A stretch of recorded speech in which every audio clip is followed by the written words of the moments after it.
अस्सलामुअलैकुम, मैं हूं रऊफ़ क्लासर और आपके सामने नया वीडियो ला के साथ हाजिर हूं। पहले तो दोस्तों को कहना था जिन्होंने चैनल को सब्सक्राइब नहीं किया वो चैनल को सब्सक्राइब करें। आज की जो स्टोरी सबसे ज़्यादा बड़ी उसमें आप कह सकते हैं बन चुकी है। पाकिस्तान में भी एक एक उस बम शेल की तरह आई है। इंडिया में हमने देखा है वहाँ पे बहुत बड़ी बहस वहाँ पे शुरू हुई है, बल्कि उनका एक एक उनका राज्यसभा का सेशन चल रहा था, वहाँ पे बड़ा हंगामा हुआ है। पूरी दुनिया में एक हंगामा सा मचा है। एक आपको पता है कि कोई ना कोई बड़ी खबर जो है वो बाज़ दफ़ा पूरी आके दुनिया को अफेक्ट करती है। अब की दफ़ा जो है एक स्पाई टूल आया है जिसके बारे में बताया गया है कि ये जो दुनिया के बहुत सारे हेड्स ऑफ स्टेट्स जो हैं या अहम लोग हैं, पोजीशन के हैं, जर्नलिस्ट हैं या यहाँ पे सोशल एक्टिविस्ट हैं या जो एस्टेब्लिशमेंट्स के ख़िलाफ़ हैं, हाँ, तो ये जो टूल है उनके खिलाफ इस्तेमाल किया गया। उनके टेलीफोन्स में इसको आके एक आप कह सकते हैं बग टाइप है या एक उन तक एक टूल है, उसका पूरा प्रोसेस उन्होंने बताया है, समझाया है कि मिस कॉल भी की जा सकती है, किसी को मैसेज भी किया जा सकता है। और इसके अलावा भी बहुत कुछ यहाँ पे टेक्निक्स हैं जिनके ज़रिए आप उन तक ये डाटे तक पूरे एक्सेस उन तक आपको मिल जाती है। उसमें से आपकी पिक्चर्स हैं, आपकी वीडियोस हैं, आपके मैसेजेस हैं, आपकी कम्युनिकेशन है। तो दूर से बैठकर आके उसको कंट्रोल किया जा सकता है। बड़ी इंतई डेंजरस किस्म की उसमें टेक्नोलॉजी की उन्होंने बात की। अगरचे इस तरह की बातें पहले भी होती रहती थी, सामने आके चीज़ें आती थी, लोग सुनते थे, लेकिन आके उनको इग्नोर किया जाता था। और आपको पता है व्हाट्सएप जैसे था, इसके बारे में पिछले 1-2 सालों से कहा जा रहा था कि ये शायद ये कंप्रोमाइज़ ये भी हो चुका है। और लोग जो हैं बड़ी तेज़ी से सिग्नल या टेलीग्राम की तरफ जाना शुरू हो गए थे। लोगों का ख्याल था कि व्हाट्सएप अगरचे वो आके दावा तो करते थे कि मज़ीद कोई नहीं इसको सुन सकता, लेकिन अब आपको आके पता चला है कि ना सिर्फ सुना जा सकता है बल्कि उसको देखा भी जा सकता है और आपकी तमाम जो प्राइवेट आपकी लाइफ है तो उसकी भी मॉनिटरिंग की जा सकती है। सो बड़ा एक अच्छा खासा मेरा ख्याल है एम्बेरसिंग एक डिस्क्लोजर हुआ है जो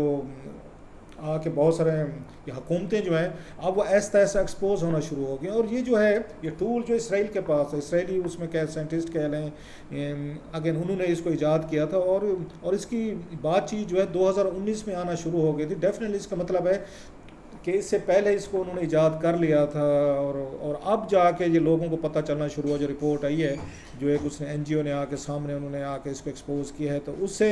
जो ज़्यादा इम्पैक्ट हमारे मुल्कों में आ रहा है डेफिनेटली वो उस पर आ रहा है कि इमरान खान साहब के हवाले से बात की गई कि उनका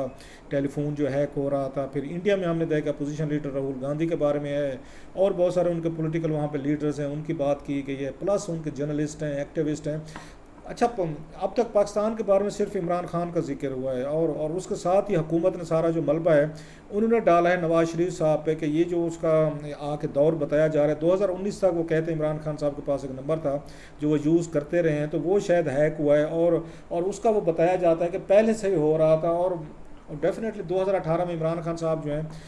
तो वो ख़ुद पावर में आ गए थे, उससे पहले जो है इसकी हैकिंग हो रही थी ये इमरान खान साहब के टेलीफोन की। और उसका ये कहा जा रहा है कि इमरान खान साहब का फ़ोन जो है ये नवाज शरीफ साहब के दौर में हैक होना शुरू हुआ और उसके बाद उनके पास सारी इन्फॉर्मेशन जो भी थी वो वहाँ से ले रहे थे। लेकिन अब इसमें 2-3 चीज़ें और बड़ी इंटरेस्टिंग है। एक तो ये है कि वो इसराइली ये कंपनी जो है वो ये कहती है कि हम ये जो हमारे पास टूल्स हैं ये स्पाई वेयर जो है हम आके हुकूमतों को बेचते हैं या सिक्योरिटी या लॉ इन्फोर्समेंट की एजेंसीज जो हैं तो हम उनको बेचते हैं, इंडिविजुअल को नहीं बेचे जाते। और वो भी अप्रूव्ड हमारे पास लिस्ट होती है कि हमने किसको बेचना है और किसको नहीं बेचना, क्योंकि पाकिस्तान और इसके दरमियान जो है आप देखें इसराइल के दरमियान जो है तो कोई आपको पता सफारती तल्लुकात नहीं है, कोई ऐसा कोई अगेन इनके दरमियान इंटरेक्शन नहीं है। इनकी इंटेलिजेंस एजेंसीज़ का अगरचे कहा जाता है सम टाइम कि वो कुछ ना कुछ आके किसी न किसी स्टेज पे शायद इंटरेक्शन होते रहते हैं, लेकिन ऐसा सच आप उनको ये नहीं कह सकते कि नॉन किस्म की कोई डील हुई थी, कोई मुआहदा हुआ था, वो नहीं हुआ था। सो वो ये कह सकते हैं अगेन पाकिस्तानी हमारी इंटेलिजेंस एजेंसीज हैं कि हम तो उस लिस्ट में नहीं थे, लिहाजा हमने वो सिस्टम जो है हमने नहीं ख़रीदा था, ना हमने उसको इंस्टॉल किया। तो फिर किसने किया था? तो नवाज शरीफ साहब जो हैं उन पर अगर इल्ज़ाम लग रहा है जो हुकूमत डाल रही है, तो फिर नवाज शरीफ साहब के पास कहाँ से ये पूरा सिस्टम आया था? अब उनके मुखालफिन कह सकते हैं कि इंडिया जो है वहाँ से इंडिया ने इसको मुमकिन है कि उन्होंने इमरान खान साहब का टेलीफोन जो है ना उन्होंने हैक किया हो वहाँ से और उसकी उन्होंने मदद करने की कोशिश की हो नवाज शरीफ साहब की कि ये इन्फॉर्मेशन जो है ये इमरान खान साहब के टेलीफोन से या उनके मोबाइल फ़ोन से उनको निकल रही हैं। या तीसरी वही बनता है कि इसराइल जो है वो भी बैठ कर यहाँ पर उनका हैकिंग कर रहे थे फ़ोन की। लेकिन ये बात समझ में नहीं आती कि इसराइल को क्या दिलचस्पी हो सकती है कि इमरान खान साहब एक अपोजिशन लीडर है, इसराइल के लिए कोई बड़ी थ्रेट भी नहीं है, उन दिनों में कोई ऐसा कोई इसराइल पे वो कोई अटैक भी नहीं कर रहे थे, ना कभी उनका इस तरह का वो सिस्टम उनका रहा है कि इसराइल को ज़रूरत पड़ती कि वो आके पाकिस्तान के प्राइम मिनिस्टर का फ़ोन जो है हैक करते। अब लिहाजा ज़ीरो इन जो किया जा सकता है वो दो पे किया जा सकता है। इंडिया को ज़रूरत पड़ सकती है कि डेफिनेटली पाकिस्तान के ये जो यहाँ पे हमारी पॉलिटिकल एलीट है, क्योंकि अपने लोगों को भी टेलीफोन कर रहे हैं, और पाकिस्तान का भी डेफिनेटली उनके जहन में होगा कि सिविल मिलिट्री हमारी जो है पाकिस्तान की है, या पॉलिटिशियन जो हैं इनके टेलीफोन टैप किए जाएँ और जो आपके पास की इन्फॉर्मेशन होती है वो गैदर करने की कोशिश कीजिए। ये इंटेलिजेंस गैदरिंग जो है ये बड़ा पुराना काम है, पाकिस्तान इंडिया नहीं, ये दुनिया भर में चीज़ें जो हैं ये होती रहती हैं। टेलीफोन टैपिंग भी होती रहती है, सर्वेलेंस भी होती रहती है, बहुत सारे बगिंग भी होती रहती है, और भी उनके पास टूल्स हैं जिनका हमें शायद पता भी नहीं होगा अभी तक, और ये बाद में हमें पता चलेगा कि हमारी प्राइवेट लाइफ में कैसे यहाँ पर सारे ये काम जो है ना आके वहाँ पे किए जाते हैं। अब इसमें दो तीन उसमें इंटरेस्टिंग चीज़ें, एक तो ये कि जब नवाज शरीफ साहब हैं, मुझे याद है धरने के बाद उन्होंने एक सप्लीमेंट्री ग्रांट दी थी कि तकरीबन कोई ये कहा गया था 84 करोड़ रुपए की, और इंटेलिजेंस ब्यूरो के उससे आके ये उन्होंने मॉडर्न गैजेट्स उन्होंने ख़रीदे थे, ये उसमें था। और कहा यह गया था कि बेसिकली वो वॉर एंड टेरर को लड़ने के लिए वो गैजेट्स जो हैं तो वो ख़रीदे गए थे, और उस पर बड़ी मदद मिली थी। जो कराची में ऑपरेशन किया गया था, आपको याद होगा, वहाँ पर रेंजर्स ने किया, या बाद में दीगर मुल्क केसों में, तो उसमें ये बताया गया था कि इस इंटेलिजेंस ब्यूरो ने बहुत बड़ी उसने कामयाबियाँ हासिल की थी, और लॉ इन्फोर्समेंट एजेंसीज को खासी वहाँ से सपोर्ट मिलती रही है। अब उसके गौर में अगर कोई इस तरह की वहाँ से ली गई हैं, उनके पास कुछ सिस्टम है, तो अभी तक ऑफ कोर्स जैसे मैंने कहा कि इसको ये सामने नहीं लाया गया। अब दूसरा ये होता है कि इंटेलिजेंस ब्यूरो हमारे के बाद अगर जो ये पाकिस्तान की प्राइम एजेंसी ISI है, अब इनके नोटिस में अगर ये होगा कि इस तरह का कुछ सिस्टम है, तो definitely they would be interested. कोई भी दुनिया की इंटेलिजेंस एजेंसी जो है, आप हो, मैं हूँ, कहीं भी बैठे हों, और अगर हम कुछ उसके एजेंसी के साथ इस तरह की वो रिलेटेड इन्फॉर्मेशन है, तो हर एक का दिल चाहेगा कि उनके पास ये मॉडर्न गैजेट्स होना चाहिए। 9/11 के बाद अमेरिकन ने ISI को खासी उन्होंने यहाँ पे दिए थे, गैजेट्स दिए थे, नई टेक्नोलॉजी थी, मतलब सिम के ज़रिए, ये पहली दफ़ा पाकिस्तान को पता था सिम के ज़रिए आप ट्रैकिंग कैसे कर सकते हैं, बंदे कैसे पकड़ सकते हैं। आपको याद होगा जनाब मुशर्रफ पे जो अटैक हुआ था झंडा चीची का, उसके जो मुलजमान थे डेवोस से इन्होंने जाके बस के अंदर से सीट पे बैठा हुआ था, तो वो इनको वो इंडिकेटर जो है ना वो लेकर गया वहाँ पे, वो करते करते कि फ़लाँ जगह पे है। सो बहुत सारी टेक्नोलॉजी है वो मॉडर्न हो चुकी है। बहुत सारे दहशतगर्द पकड़े गए हैं, सिम के ज़रिए पकड़े गए हैं, टेलीफोन्स के ज़रिए पकड़े गए हैं। जो टेक्नोलॉजी उन्होंने अमेरिकन ने दी थी, क्योंकि खुद वो बंदे पकड़ना चाहते थे, जो 500-600 से ज़्यादा बंदे उन्होंने पकड़े थे, उन्होंने इसी तरीके के आकर उन्होंने यहाँ पे उन्होंने गिरफ्तारियाँ की थी, जो पाकिस्तान के लोगों के लिए नई चीज़ थी। अब की दफ़ा जो पता चल रहा है कि ये भी है सारा इसमें शामिल है। अब उसके बाद इंडिया में हमने देखा कि अपोजिशन ने उनको नाम दे दिया भारतीय जासूस पार्टी, जो उसका राहुल गांधी ने ट्वीट किया है, तो उसका हैशटैग चल रहा है, क्योंकि वहाँ पे अपोजिशन ने बड़ा स्ट्रांगली रिएक्ट किया है। तो यहाँ पे हुकूमत जो इमरान खान साहब की, उनका नाम आ गया क्योंकि इंटरनेशनल प्रेस में आया था, लिहाजा इससे पहले का अपोजिशन की बात करती, और अभी बहुत सारा आना है कि अभी उनका नाम नहीं है, जो मेरा ख्याल है आने वाले दिनों में अमर मतीन साहब मेरे दोस्त भी कहते होते कि बड़ा रौला पड़ेगा, कि अभी तक तो ये नहीं पता चला। सिर्फ इमरान खान तो नहीं होंगे, एक अगर पाकिस्तान में सिस्टम अगर यूज़ किया गया है, स्पाईवेयर यूज़ किया गया है, तो उसमें भी ऑफ कोर्स उसमें जजेस के आएंगे, जर्नलिस्टों के आएंगे, पॉलिटिशियंस के आएंगे, ब्यूरोक्रेट्स के आएंगे, सिविल मिलिट्री जो है, ये सारे लोग आएंगे, और उसके बाद यह सर रोला पड़ेगा। वहाँ पे इंडिया में क्योंकि ज़्यादा नाम आ गए हैं, इस वजह से ज़्यादा वहाँ पे हम देख रहे हैं कि रोला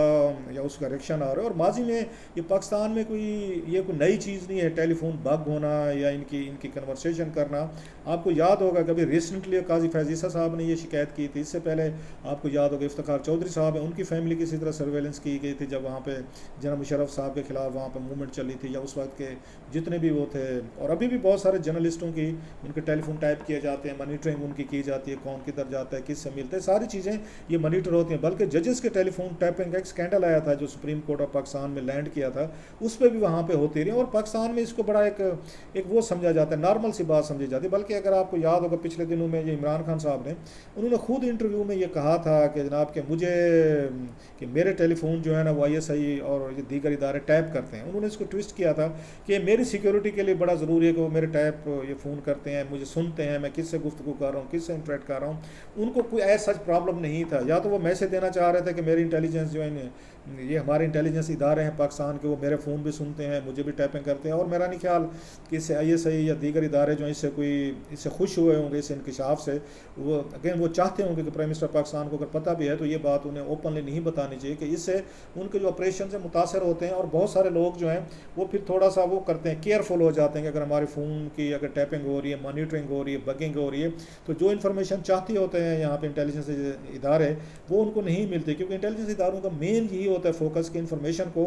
इस्तेमाल किया जाए, लेकिन उसको अब्यूज़ ना किया जाए, कि अगर आपने बताना शुरू कर दिया, लोगों को पता चलना शुरू हो जाए कि इन्फॉर्मेशन ऐसे ऐसे ये गैदरिंग हो रही है और यहाँ पे कौन कौन से इदारे हैं किस तरीके से कर रहे हैं, तो डेफिनेटली उनको इसका नुकसान होगा। सो इमरान खान साहब को जो इंकशाफ था वो एम्बेरसिंग थी। अब आते हैं जो मैंने जो आपको इसमें बात बताया ना कि इमरान खान साहब को आईएसआई ने यहाँ पे एक ब्रीफिंग दी थी पिछले साल, उसमें गए थे, खान साहब गए थे, तो उस वक्त भी ये इशू वहाँ पे सामने आए थे और बताया गया था कि व्हाट्सएप जो है अब ज़्यादा इतना सेफ़ नहीं रहा। और जो मेरी इतलात हैं हुकूमती कुछ ज़राए से, मुझे ये पता चला था सरकारी ज़राए से, वो ये कहते हैं कि इमरान खान साहब को मशवरा दिया गया था कि आप व्हाट्सएप की बजाय ये जो टेक्नोलॉजी है ये आप इस्तेमाल ना करें, बल्कि एक चाइनीज़ ऐप जो है उसका उन्हें बताया गया था कि आप जो है चाइनीज़ ऐप को आप इस्तेमाल करें। और उसका नाम का मुझे वाकई नहीं पता होता तो मैं आपसे शेयर करता, लेकिन प्राइम मिनिस्टर ऑफ पाकिस्तान को ये एडवाइस जो है यहाँ पे की गई थी। और उसमें ब्रीफिंग में साहब जनरल बाजवा साहब भी थे, जनरल फैज़ साहब भी थे, और दीगर जो उनके सिक्योरिटी के आला हुकाम है सारे मौजूद थे। सो ये खदशा उस वक्त ये उनके आईएसआई के जहन में था, उनके हेडक्वार्टर्स में बातें चल रही थी कि इस तरह का ये जो है ना, जो कहा जाता है कि व्हाट्सएप बड़ा सिक्योर है, ये कुछ सिक्योर नहीं रहा। सो वहाँ से प्राइम मिनिस्टर ऑफ पाकिस्तान को बाकायदा एडवाइस किया गया था। अब ये नहीं पता कि प्राइम मिनिस्टर ऑफ पाकिस्तान ने आगे उसके बाद व्हाट्सएप का इस्तेमाल उन्होंने जारी रखा या उन्होंने कोई और ऐप जो है वो शुरू किया, लेकिन उनके वज़ीरों से मेरी बात हुई है तो वो ये कहते हैं कि जनाब के खान साहब जो अभी भी वो व्हाट्सएप यूज़ करते हैं अपने अगर आप कह सकते हैं व्हाट्सएप ग्रुप्स के लिए यूज़ करते हैं, मिनिस्टर से कम्युनिकेशन के लिए या दीगर लोगों से जिनसे भी करना मुमकिन है। एक और भी वो उस पर ऐप यूज़ करते हूँ जहाँ पे वो क्लासीफाइड और बड़ी ये जो हाई प्रोफाइल ये डिस्कशंस होती हैं या कोई नोट्स एक्सचेंज करने आपको पड़ते हैं बड़े अहम लोगों के साथ, तो वो यूज़ कर रहे हैं। 2-3 भी आप यूज़ कर सकते हैं सिक्योरिटी के लिए। बहरहाल वो व्हाट्सएप को यूज़ कर रहे हैं। अब ये सारा मलबा जो है ना, जैसे मैंने कहा, वो नवाज़ शरीफ साहब की तरफ हुकूमत ने इसका रुख जो है ना उन्होंने मोड़ दिया है कि ये नवाज़ शरीफ साहब जो हैं यही इमरान खान साहब का